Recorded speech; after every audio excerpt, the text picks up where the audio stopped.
Below a Roman fish market on the edge of Naples, there are marble columns still standing where merchants once haggled over the day's catch, 2,000 years ago. Look closely at them, and you'll find something strange. Bands of tiny holes bored into the stone, waist height and higher, the unmistakable signature of marine mollusks that lived, fed, and died directly on that marble. The columns of the so-called Temple of Serapis were underwater for centuries. Today they stand in dry air, and the ground beneath them is still climbing. Right now, the US Geological Survey lists that volcano at normal, green, no eruption imminent, no immediate danger. But 8,000 kilometers away, about 5,000 miles, across the Atlantic, on the other side of the Bay of Naples, Italy's Civil Protection Service has kept its own restless giant at yellow alert since 2012. And in the last 2 years, the ground under one of Europe's most crowded coastlines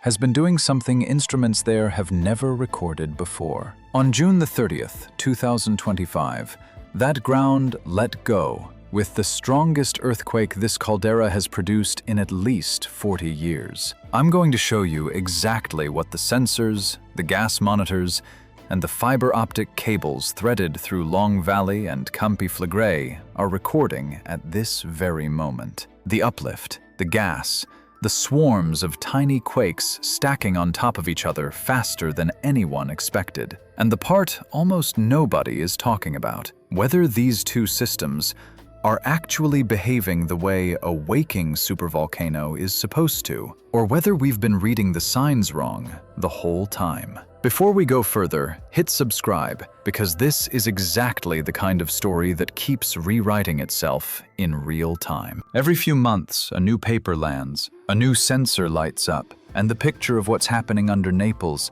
and under the Eastern Sierra shifts again. We track that data as it comes in, and we come back to it the moment something changes, so you're not relying on a headline from 2 years ago to understand what's happening under your feet today. Tell me where in the world you're watching this from, and whether you've ever felt the ground move for a reason that had nothing to do with an earthquake fault. Now, let's get into it. Say the word supervolcano to almost anyone, and one image floods in: Yellowstone.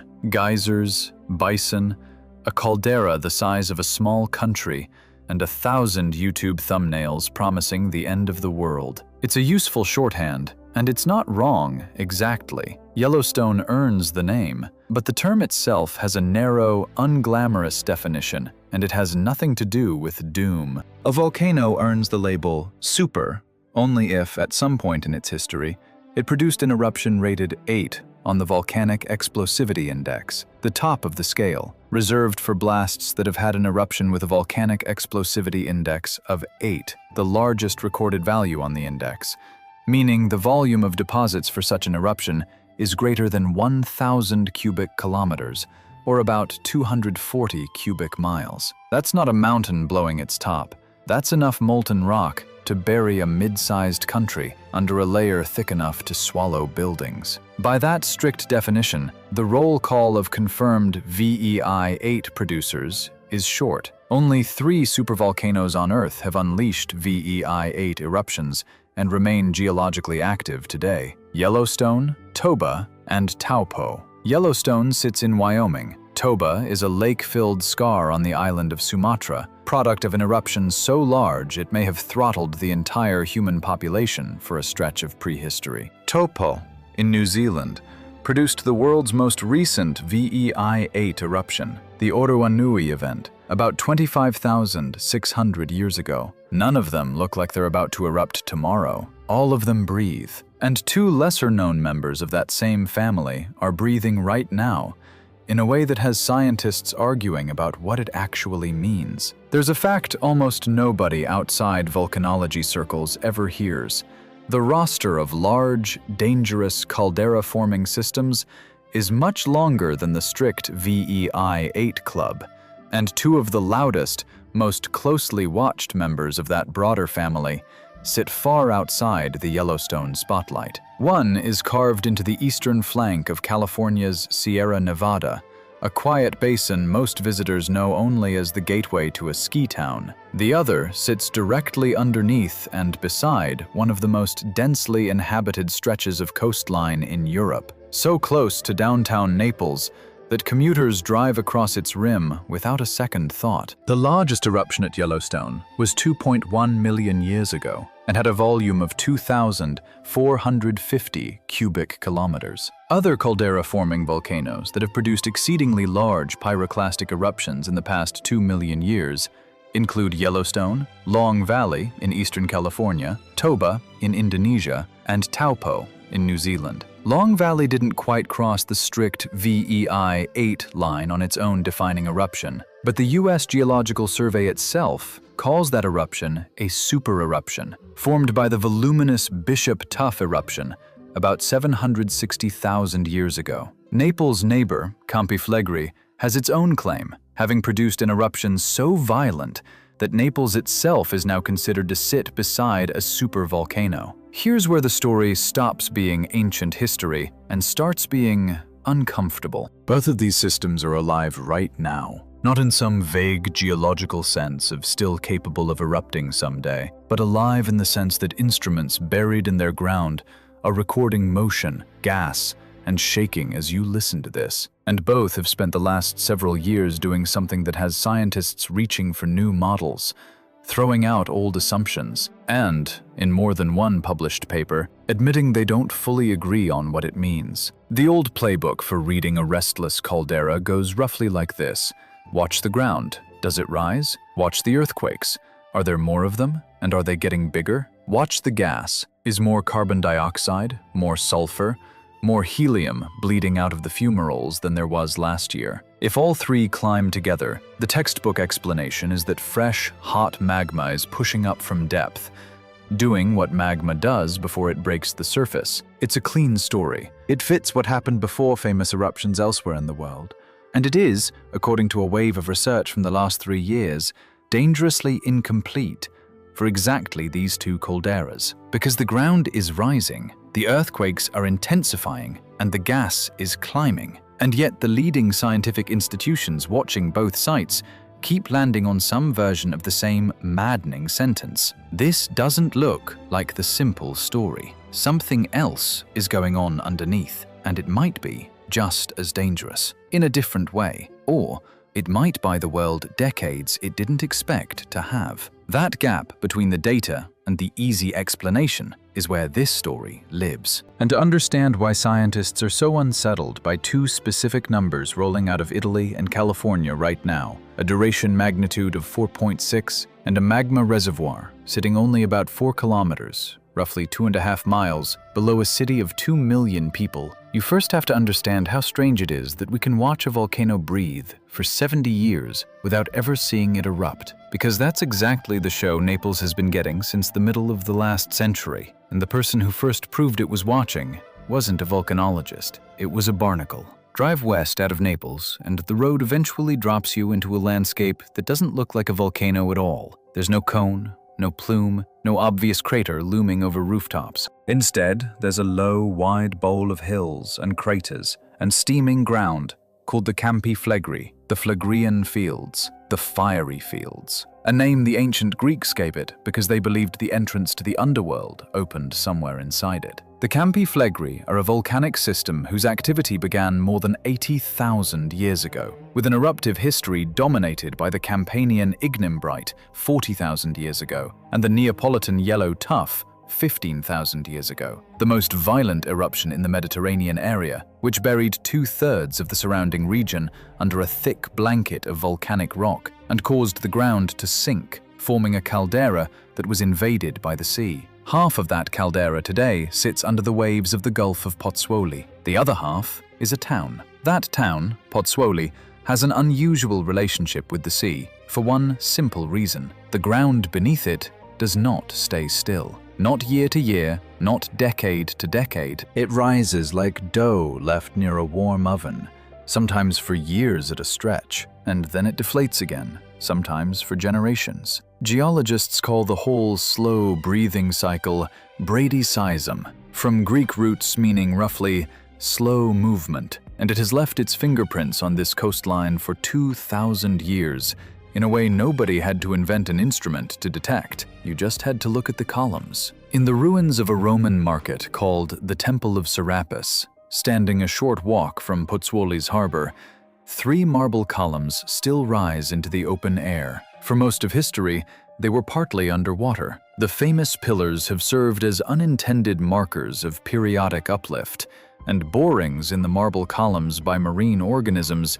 show that the location had sunk 11 meters below sea level by the year 1000, and then rose 12 meters by 1538, including rapid uplift of 4 meters immediately prior to the eruption of Monte Nuovo. Picture that scale for a second. 11 meters, roughly 36 feet, is deep enough to drown a 3-story building, and it happened not from rising seas, but from the ground itself sinking beneath them, then reversing and climbing back out again, ending up slightly higher than where it had started, all recorded in the tiny drill holes of mollusks that lived and died wherever the waterline happened to sit that century. The last time that slow breathing turned violent, the ground didn't just rise, it built a mountain. In 1538, after roughly 3,000 years of quiet, Campi Flegrei erupted. The event was small by the caldera's own historical standards, nothing close to the ignimbrite eruptions of the deep past, but it was enough to throw up a brand new cone of loose volcanic material more than 100 meters high, about 330 feet, in the space of about a week, a peak still standing today, and still called, appropriately, Monte Nuovo, the New Mountain. That eruption is the only one this specific volcanic field has produced in recorded history, and it is the reason every twitch of the ground here since has been read with one eye on the calendar and one eye on the exits. The 20th century gave Pozzuoli 2 rehearsals for a crisis nobody wanted to have. Renewed unrest was recognized in early 1970 by uplift of the ground at about 7 centimeters a month in the vicinity of Pozzuoli, the first unrest for 4 centuries, and memories of the previous occasion had faded, so the community was not prepared for scientific concern of a possible eruption, and equally, the scientific community and local authorities were not prepared for managing an emergency. The result was as blunt as it was traumatic. Roughly 400 homes were forcibly evacuated from Rione Terra, the historic core of Pozzuoli. The evacuees were permanently relocated, the Rione was left empty, and no eruption took place. Picture an entire hilltop neighborhood, ancient streets built by Greek colonists and then a Roman garrison town, simply emptied out and left to stand. It's still largely empty today, more than half a century later. A fully intact ghost quarter with a cathedral, a fortress, and Roman foundations, reopened only as a museum you can walk through. Its old house numbers still stenciled crooked on door frames nobody has slept behind in 50 years. It would not be the last time Pozzuoli had to make that decision. Then, just as the memory of that evacuation was fading again, the ground did it once more, harder. Between 1982 and 1984, Pozzuoli went through what locals still simply call the crisis of the 80s. The Brady seismic crisis reached a maximum uplift of 179 centimeters, totaling 334 centimeters since 1970, with a maximum uplift rate of 14.5 centimeters per month. Do the translation on that peak rate, and it's almost impossible to picture. Nearly 6 inches of vertical ground movement in a single month, under an entire town, under roads, under water pipes, under church foundations that had stood since the Middle Ages. Numerous tremors, up to 500 per day, struck between the center of Pozzuoli and the neighboring district of Quarto. And on September the 5th of 1983, Pozzuoli was hit by an earthquake felt throughout the Phlegrean coastal areas, as far as Quarto, Pianura, Posillipo, and Vomero. Contemporary reporting from the time captured just how raw the fear was on the ground. The hundreds of tremors that for months had been shaking the foundations of the ancient Roman town caused no serious injury, but since September, more than half of Pozzuoli's people had left their homes. A city that had already survived one evacuation now watched half its population walk out the door a second time in a decade. And once again, no eruption came. This time, it never fully stopped. That third rising phase the one that began quietly in 2005 and is still underway as you're hearing this, has now run longer than the 1970s and 1980s crises combined. And in the last 3 years, it has started producing numbers that even veteran volcanologists at Italy's National Geophysical Institute describe as unprecedented for this caldera in the modern instrumental record. We'll get to exactly what the seafloor buoys picked up beneath the Gulf of Pozzuoli, and why that offshore data forced 2 separate research teams into a very public disagreement about whether this crisis is being driven by rising magma at all. But first, there's a second sleeping giant to visit, 6,000 miles away, where the warning sign wasn't a Roman temple. It was a dying forest. Fly to the other side of the world, to the eastern edge of California, where the Sierra Nevada drops off into high desert, and you'll find a broad, oval basin, about 16 kilometers wide and 32 kilometers long, roughly 10 miles by 20 miles. Ringed by mountains and dotted with hot springs, ski lifts, and the small resort town of Mammoth Lakes. Most of the roughly 2 million people who visit every year to ski, hike, or fish never realize they're standing inside the collapsed throat of one of the most violent eruptions in the history of North America. About 760,000 years ago, a cataclysmic volcanic eruption in the area blew out 150 cubic miles of magma from a depth of about 4 miles beneath the Earth's surface, and rapidly moving flows of glowing hot ash covered much of east-central California, with airborne ash falling as far east as Nebraska, while the Earth's surface sank more than 1 mile into the space once occupied by the erupted magma, forming a large volcanic depression geologists call a caldera. That single eruption released roughly 2,000 times more material than Mount St. Helens did in 1980. This is Long Valley Caldera,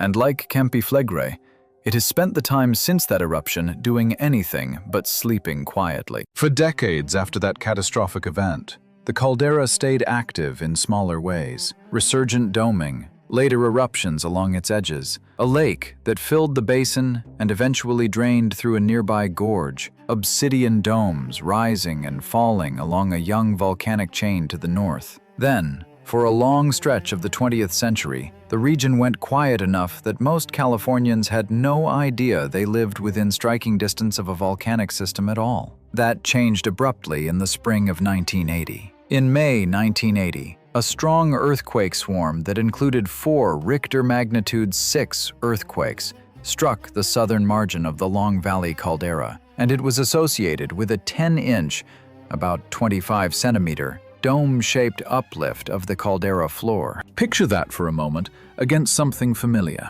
A magnitude 6 earthquake is powerful enough to topple unreinforced brick buildings, and this swarm delivered 4 of them. 3 in a single day, punching straight through a basin most residents had assumed was geologically dead. USGS scientists scrambled to understand what had triggered it, and what they found reshaped how the agency thought about the ground beneath eastern California. Changes in elevation between 1975 and October 1980 along a leveling line across the caldera indicated a broad uplift, with a half-width of 15 kilometers and a maximum of about 1/4 of a meter, centered on the old resurgent dome, consistent with reinflation of a magma reservoir at a depth of about 10 kilometers, roughly 6 miles, and stresses generated by that resurgence may have caused the sequence of 4 magnitude 6 earthquakes. That swarm was only the opening scene. What the ground did over the following 2 decades would turn this quiet basin into one of the most closely watched patches of dirt in the country.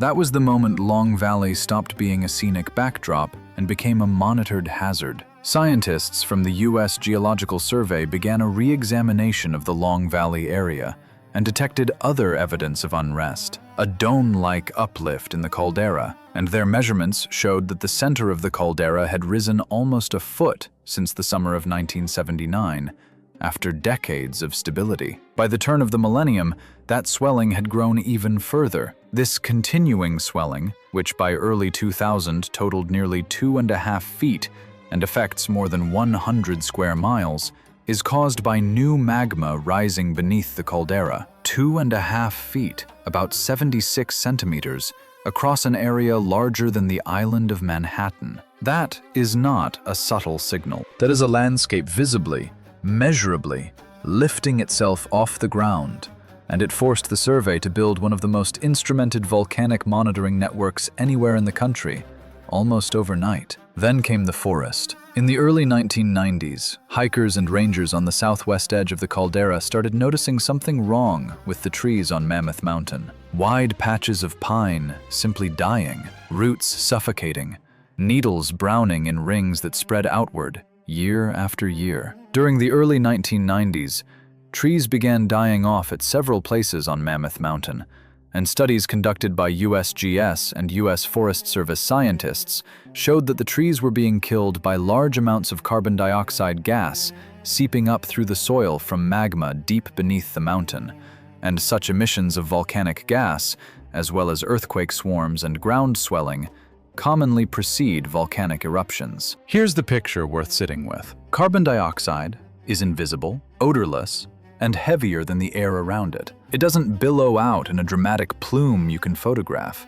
It seeps quietly into the soil, pools in low ground and hollows, and simply replaces the oxygen a tree's roots need to breathe. The forest wasn't reacting to an eruption at all. It was reacting to something quieter and stranger, a volcano exhaling slowly and invisibly through ground that looked, to any hiker walking past, completely normal. And the ground had one more surprise buried even deeper than the gas, something drillers would find only when they finally punched a well straight down into the resurgent dome itself. By the time researchers pieced together what was happening beneath the resurgent dome itself, the picture had grown stranger still. Drill a well straight down into the center of that uplifted dome, and you find something that shouldn't make sense on paper. According to data from a US Geological Survey research borehole, temperatures of 100 degrees Celsius are measured at 3 kilometers depth in a well located on the resurgent dome,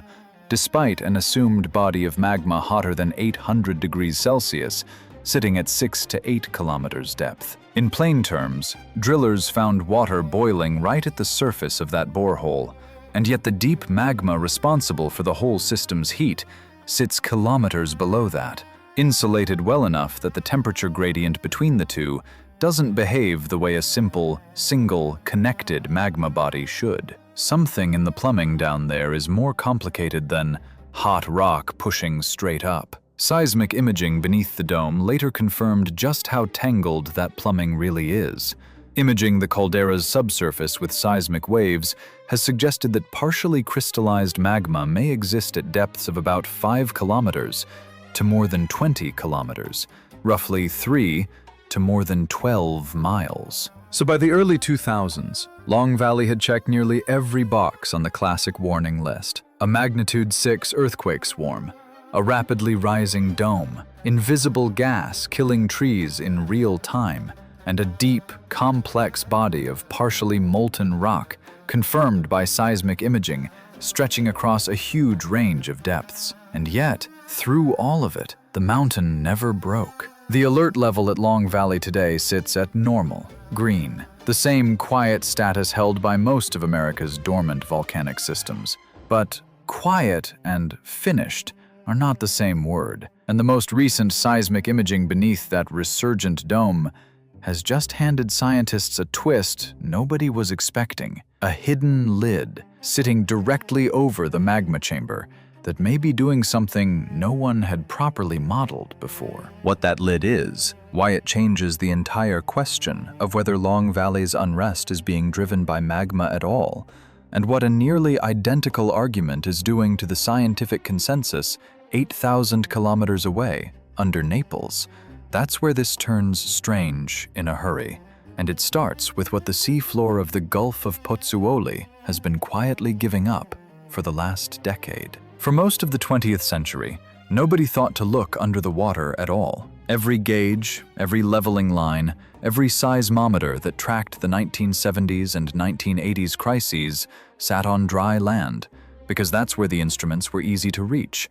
and where the buildings that mattered were standing. But roughly half of the Campi Flegrei caldera doesn't sit under Pozzuoli's streets. It sits under the Gulf of Pozzuoli itself, a stretch of the Bay of Naples that swimmers and fishing boats cross every summer without a thought. And for decades, that half of the volcano was essentially invisible to science. It was breathing in the dark. That changed when Italy's National Geophysical Institute, INGV, began lowering instruments straight onto the sea floor. A multidisciplinary observatory called QMAS, a cabled seafloor module bristling with seismometers, pressure sensors, and gas analyzers, was anchored into the mud of the Gulf, sitting directly above the deepest, most active part of the caldera's underwater half. And what it found didn't just confirm that the volcano was active offshore too, it showed that the seafloor itself was leaking. Divers working the shallow water off the town of Boccoli started reporting patches of seabed where the sand simply boiled. Not with heat you could feel through a wetsuit, but with columns of gas bubbling up from vents that hadn't been there a generation earlier, some of them strong enough to be visible as standing plumes from a boat on a calm day. On shore, at the Solfatara crater and the nearby Picciarelli fumarole field, the two spots where Campi Flegrei has always worn its restlessness on its sleeve, hissing steam and sulfur into the air for tourists to photograph. The volume of carbon dioxide pouring out of the ground climbed for years in a way that outpaced almost every other signal scientists were tracking. Picture Picciarelli the way locals do, a field that used to smell faintly of sulfur near a single modest steam vent, and now sounds in places like a kettle that never stops boiling, the ground around it slowly crusting white and yellow, with mineral deposits laid down by gas that never used to escape in these quantities at all. Here's the detail that made geochemists sit up straighter than the raw volume of gas ever did. Gas alone can come from lots of places: rainwater percolating through hot rock, old hydrothermal reservoirs venting off pressure, nothing to do with fresh magma at all. But gas carries a signature, buried in the ratio of two isotopes of helium, that acts almost like a fingerprint of depth. Helium that seeps up from ordinary crustal rock looks one way. Helium that has passed through or near an actual body of molten rock looks distinctly different, enriched in a lighter isotope that mostly reaches the surface from deep in the mantle. Researchers led by INGV's Giovanni Chiodini tracked that ratio at Campi Flegrei across more than 2 decades and watched it climb, year after year, toward values that increasingly point toward a magmatic source contributing more directly to what's leaking out of the ground. Translate that into plain terms, and it reads like this. The gas rising through Pozzuoli's fumaroles is carrying more of an actual fingerprint from molten rock today than it was carrying 20 years ago. Not proof of an imminent eruption, but proof that whatever is happening down there is reaching, at least in part, all the way down to where the magma itself lives. So, by the early 2020s, 3 independent lines of evidence, the uplift measured on land, the swarming and strengthening earthquakes, and now this deepening isotopic fingerprint bleeding out of the sea and the fumarole fields, all seemed to be pointing the same direction. And yet the scientists closest to the data kept refusing to declare the obvious, simple verdict that fresh magma was definitively on its way up. They kept publishing papers with careful, hedged language. They kept insisting that rising ground and hotter gas do not, by themselves, prove that fresh magma is climbing toward the surface. That refusal to jump to the simple story is not caution for caution's sake. It's because a separate, very different explanation had started fitting the data just as well. An explanation built not around molten rock pushing upward, but around something happening to the rock itself, breaking, weakening, fatiguing in a way that could produce every single symptom on the list without a single new cubic meter of magma ever arriving. And that explanation, once you understand it, changes almost everything about how worried we should actually be. To see why, it helps to put Campi Flegrei's data side by side with Long Valley's, because 2 calderas, 8,000 kilometers apart, roughly 5,000 miles, have converged on the exact same unresolved question, and neither has fully answered it. Both systems sit above a body of partially molten rock, confirmed by direct measurement and by seismic imaging. Both have shown sustained ground uplift, measured in feet, not inches, across areas the size of small cities. Both have produced earthquake swarms that climbed sharply in the 21st century after long, quiet stretches. Both have released increasing volumes of gas, whether as invisible carbon dioxide killing trees in California, or as visible hissing plumes rising from fumarole fields in Italy. On paper, if you handed the raw numbers to someone with no other context, they would look like two versions of the same warning: a system reloading, magma rising, pressure building toward a point of no return. But here's the discomfort sitting underneath both stories, the one that keeps showing up in paper after paper without ever getting fully resolved. At Long Valley, decades of that exact warning pattern, the magnitude 6 swarm of 1980, the near foot of uplift, the tree-killing gas, never produced an eruption, and newer seismic imaging beneath the resurgent dome has started to suggest why. Much of what sits down there may not be liquid, mobile magma at all, but a mostly crystallized, sluggish mush capped by a stiffer, more solid layer that could be soaking up pressure the way a mattress absorbs a footstep, rather than transmitting it straight through to the surface. At Campi Flegrei, meanwhile, the opposite kind of surprise has emerged. The rate of uplift in recent years has actually been lower than it was during the terrifying crisis of the 1980s.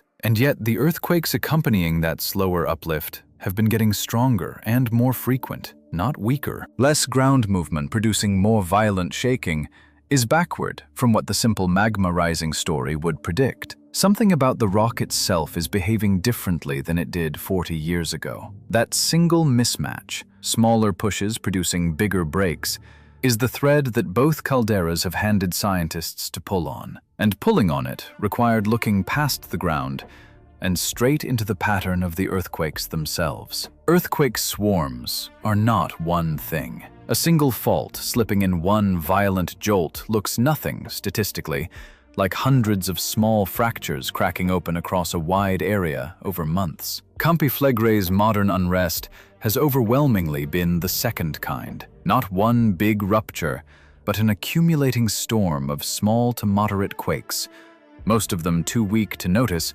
unless you happen to be standing in Pozzuoli when one hits, but adding up, year over year, into numbers nobody in this caldera's instrumental history had ever recorded before. Here's the timeline worth laying out plainly, because the escalation only becomes visible when you see the dates stacked against each other. Through the 2010s, INGV's monitoring network logged a slow but steady climb in the number of detectable quakes beneath the caldera, most years numbering in the low hundreds. By 2022 and 2023, that number had jumped into the thousands annually, with 2023 alone producing more recorded seismic events than any year since continuous monitoring began. Then, on May the 20th of 2024, a swarm produced a magnitude 4.4 earthquake beneath Pozzuoli.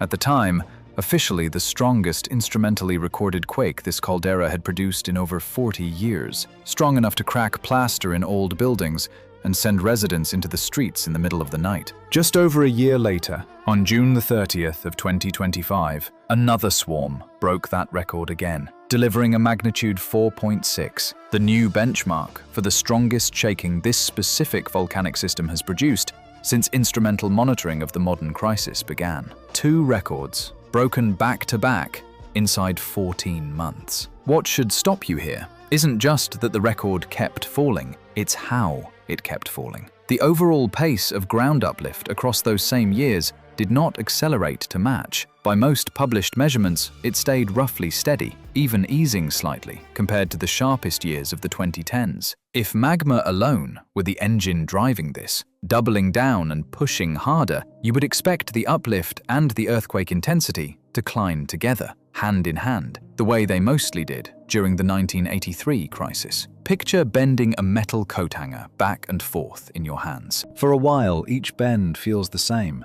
requires the same effort, produces the same gentle give in the metal. Then, without you bending it any harder than before, it simply snaps. Not because the force increased, but because the metal itself quietly fatigued with every repetition, weakening from the inside until the exact same push that did nothing a dozen times finally broke it on the 13th. That is the picture researchers increasingly believe is unfolding beneath Pozzuoli. Not necessarily a volcano being fed more fuel, but a crust that has been flexed, cracked, and re-cracked so many times across 5 decades of unrest that it may be approaching its own breaking point, independent of how much magma sits underneath it. That single reframing, from how much magma is pushing to how much more can this rock take, is the model that broke expectations. And it did not come from a single dramatic measurement. It came from a British-led research group, rethinking what the earthquake data was actually built from.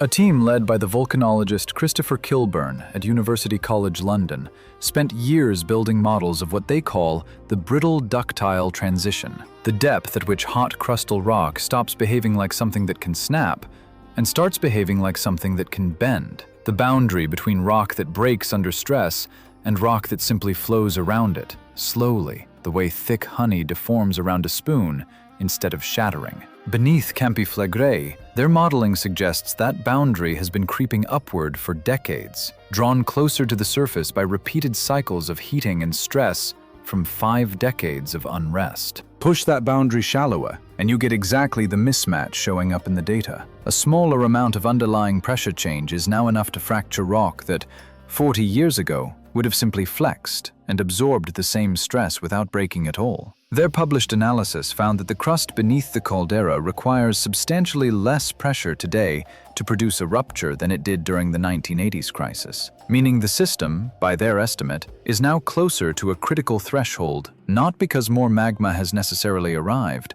but because the ground itself has been worn down by half a century of repeated flexing into a state where it breaks more easily than before. That is not a comforting distinction, and it isn't meant to be. It means an eruption trigger at Campiflegrei may not require a dramatic new pulse of fresh magma forcing its way upward at all. It could, in principle, be triggered by stress accumulating in already weakened rock crossing a threshold that keeps quietly getting easier to reach. But it is also, in a strange way, a less apocalyptic story than the alternative, because a system breaking under accumulated structural fatigue behaves differently, and on a different clock, than one being actively fed by a fresh injection of molten rock climbing from depth. Distinguishing between those two engines, a magma system reloading versus a crust simply cracking under decades of repeated strain, has become one of the single most contested, most actively researched questions in caldera science anywhere on Earth right now. And Campiflegrei is the test case the entire field is watching. Long Valley was about to hand researchers the mirror image of that exact argument, and this time, the evidence wouldn't come from earthquakes at all. Long Valley handed researchers almost the mirror image of that same puzzle, and its answer arrived from a different direction entirely. Not from earthquake statistics, but from listening to the mountain itself using sound. Seismologists can build a rough map of what's hiding underground, the same way an ultrasound builds a picture of what's hiding inside a body, by sending waves through the material and measuring how the speed and behavior of those waves change depending on what they pass through. Solid rock lets seismic waves travel fast and clean. Partially molten rock, softer and looser, slows some kinds of waves down and can block others almost entirely. Run enough of these waves through a volcanic system, recorded by enough different stations, and you can start to sketch, in blurry but real detail, where the solid rock ends and the mush begins. When researchers ran that kind of imaging beneath the resurgent dome at the center of Long Valley in recent years,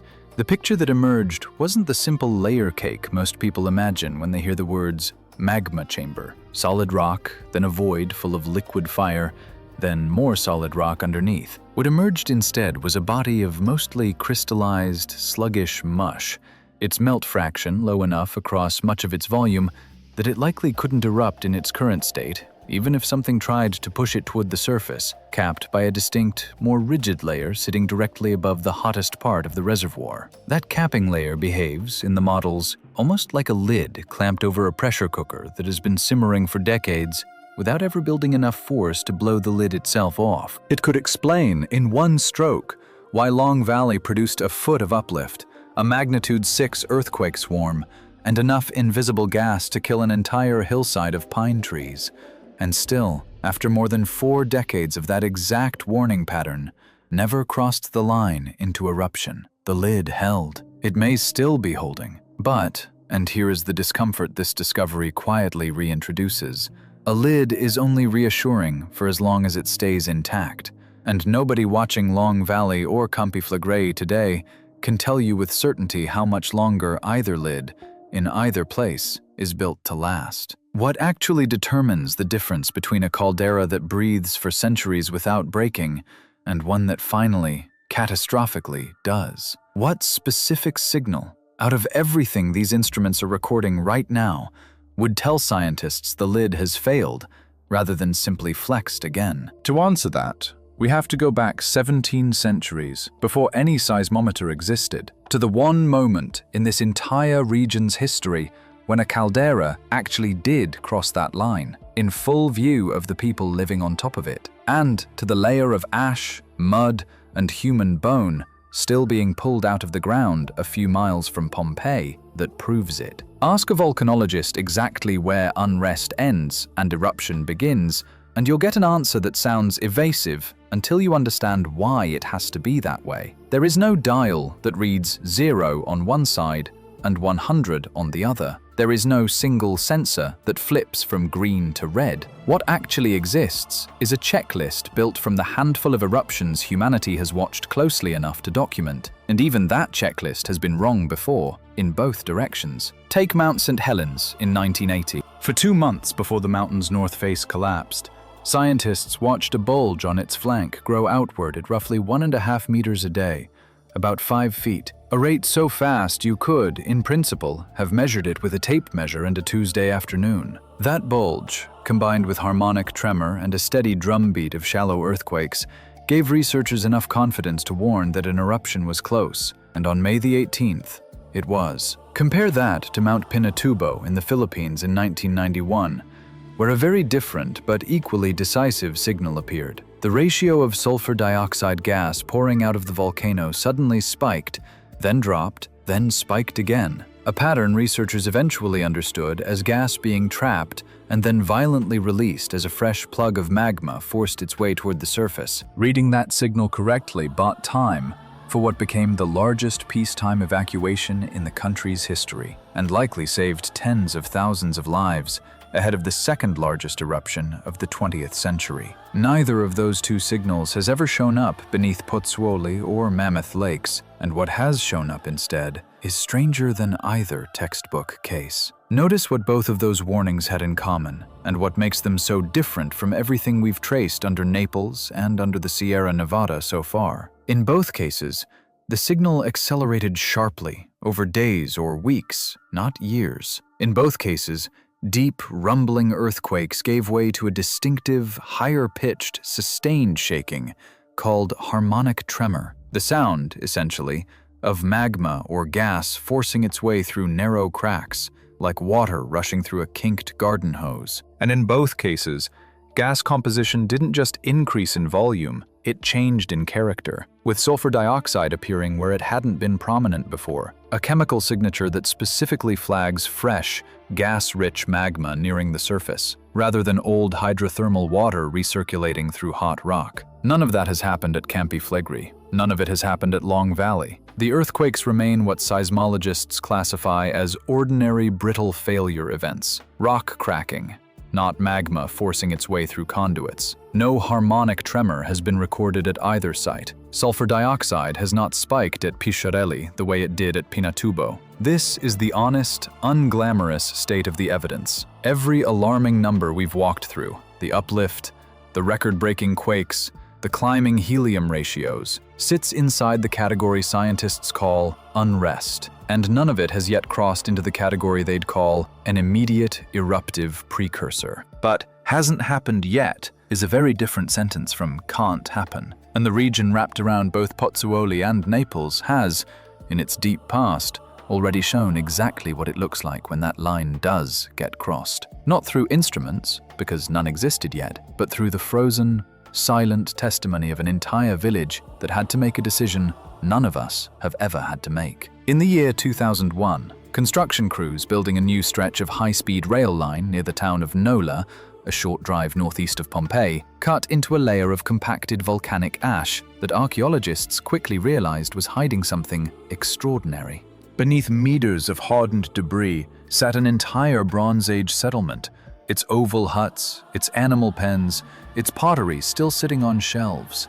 A community frozen mid-life, roughly 3,700 years ago, a date that places it almost 2,000 years before Pompeii itself would be buried by the same volcanic system's most famous eruption. Researchers came to call the discovery, only half-jokingly, the Pompeii of the Bronze Age. Geologists identified the eruption responsible as the Avellino event, a blast from Mount Vesuvius roughly comparable in violence to the eruption of 79 AD that would later entomb Pompeii and Herculaneum, and in some reconstructions, larger. Now hold that scene up against Pompeii itself, buried by the same volcano roughly 2,000 years later. At Pompeii, unlike at Nola, the excavated dead number in the hundreds.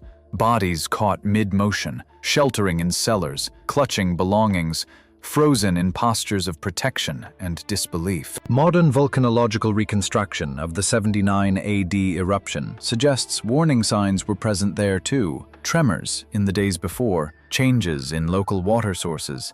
But Roman Pompeii did not have the ashfall history, the oral memory, or the organized evacuation infrastructure that, 20 centuries earlier, and with far less warning technology, apparently gave a Bronze Age farming village enough foresight to walk away clean. The same volcanic system, two different outcomes, separated by 2,000 years. And the deciding factor wasn't the size of the eruption, it was whether anyone was watching closely enough and organized enough to act on what the ground was telling them before it was too late. That is the exact question hanging over Pozzuoli and Mammoth Lakes today. Except now, instead of footprints in ash, we have something the Bronze Age never had. A live, continuous, 24-hour data stream feeding directly into rooms full of trained scientists whose entire job is to read the ground faster and more precisely than anyone in human history ever has. So who exactly is watching, and what would actually make them pick up the phone? The institution responsible for Naples sits, fittingly, on the slopes of Vesuvius itself. The Vesuvius Observatory was founded in 1841, making it the oldest volcano observatory in the world, established specifically because European scientists had already recognized, in the middle of the 19th century, that a city sitting beside an active volcano needed permanent, dedicated eyes on the mountain, rather than occasional visits from traveling naturalists. Today, that same institution, now part of Italy's National Geophysical Institute, INGV, monitors Vesuvius, Campi Flegrei, and the nearby island volcano of Ischia through a shared network of seismometers, GPS stations, gas sensors, and, as of the last several years, fiber-optic cables laid directly into the ground and even along the seafloor of the Gulf of Pozzuoli, repurposing the same kind of glass fiber that carries internet traffic to instead detect the faintest vibrations traveling through rock, at a density of measurement no traditional seismometer network could ever afford to match. Italy's Civil Protection Authority assigns Campi Flegrei one of 4 color-coded alert levels, mirroring the system used for Vesuvius: green for background activity, yellow for attention, orange for pre-alarm, and red for the declaration of an eruption underway or imminent. Since December of 2012, Campi Flegrei has sat at yellow, attention, a level that acknowledges sustained unrest without declaring that eruption is close, but that also triggers a specific, mandated response: continuous instrumental surveillance, monthly public briefings, and constant review of the evacuation plan, drawn up for the roughly 500,000 people living inside what officials call the red zone, the area judged to fall within reach of a future eruption's most dangerous effects. That plan calls for the ability to move the entire at-risk population within 72 hours of an escalation to the highest alert level, using a mix of road, rail, and ferry routes mapped years in advance, precisely because the lesson of 1970 and 1983 was that improvising an evacuation for a city this size, under pressure,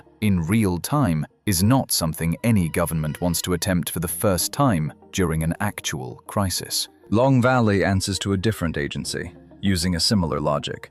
The United States Geological Survey assigns every monitored volcano in the country one of 4 alert levels: normal, advisory, watch, and warning, built around the same core question Italy's system asks. Is the observed unrest still within the range of background behavior, or has it crossed into territory that specifically precedes eruptions elsewhere in the world? Long Valley currently sits at normal, the same level held by the vast majority of the roughly 160 volcanoes the survey watches across the country. The California Volcano Observatory, based in Menlo Park with instruments threaded across the caldera itself, tracks the same 3 core signals INGV tracks in Italy: ground deformation, seismicity, and gas. Through GPS stations, borehole strain meters sensitive enough to detect the ground squeezing by fractions of a millimeter, and continuous carbon dioxide monitoring on Mammoth Mountain, installed specifically because of what happened to those trees in the 1990s,